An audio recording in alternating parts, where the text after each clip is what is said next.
qu'allons-nous faire pour ramener la sincérité, pour ramener la paix? Quand vous dites que vous voulez reconstruire, il y a un préalable à la reconstruction. Moi, j'ai la forte impression ici que ce n'est pas la reconstruction. C'est quoi le préalable à la reconstruction? C'est le retour à la paix.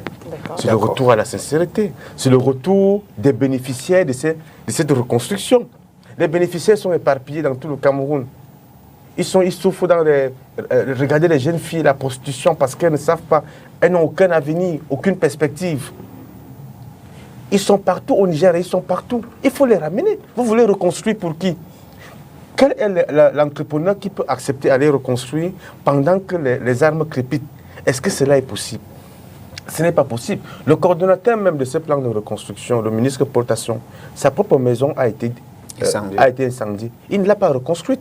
Alors moi, je ne comprends pas comment charité bien ordonnée, commençant par soi-même, il ne parvient pas d'abord à reconstruire sa propre maison, mais il nous fait comprendre, je ne sais pas par quelle alchimie, qu'il est à mesure de reconstruire le nord-ouest et le sud-ouest.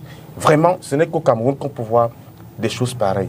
Donc, moi, j'ai l'impression ici que les gens aimeraient gagner les marchés, distribuer les marchés par des lignes spéciales et se partager l'argent par des copains et autres pour nous faire comprendre qu'il y a eu des efforts.